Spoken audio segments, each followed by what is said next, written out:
So here we are finally for this tutorial which I wanted to do for the longest time, where I talked to you about my top 5 blending techniques. And yes, there are many blending techniques. So let's start off. So before we start off, I need to make sure that we have a little bit of color on the lid. Only then I'll have something to blend. So we're going to start by patting a little eyeshadow all across the lid. And this is done basically to give you that kind of this opaque kind of like opaque amount of color which is being deposited on the lid. So that's the reason why I'm patting that on my lid by using a pencil brush. Now once that's done, we're going to start off with the first one, which is a classic, and that's the windshield wiper motion, where we go back and front with our brush. Make sure that you're not pressing too much on the skin, because if you do that, the brush is not going to be able to move freely.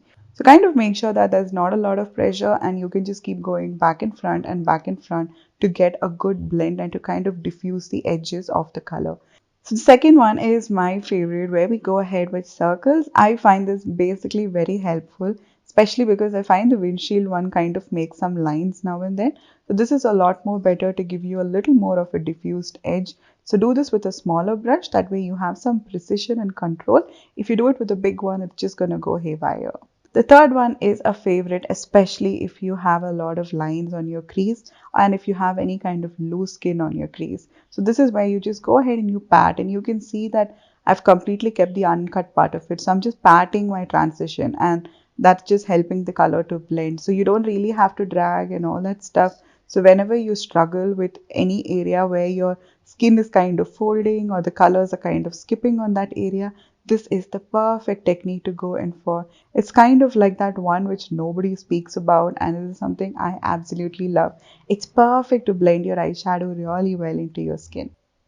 So next up, we have a classic favorite of all of us, especially the newbies out there. You can just use the tip of your finger and go on the edges and slightly go back in front and back in front. That's going to be super easy to blend out. This is what I used to do when I started out with my eyeshadow looks first. So the next one is something which is a favorite of mine, which I do especially for whenever I get that gray cast around my eyeshadow looks. So I just use my concealer brush, but I don't really have any product on it. It's just a blending brush which has some leftover concealer, and I go on the outermost edge. So that's the place where the skin starts to meet the eyeshadow. I think this is the most underrated one, and this is my most favorite one too, especially when it comes to the lower lash line. It's perfect even for smudging out and smoking out your kohl pencils. I have a tutorial where I speak about how to do an eyeshadow look without any brushes, and I used this one in that. It's perfect to give you that easy, smooth, blur kind of an edges with the precision to it. So these are my top blending techniques, and let me know which one was new that you learned today. So drop them down in the comment section below and let me know what else you would like to see me creating. Lots of love and thank you so much for watching. Stay tuned for more. Until next time. Bye bye.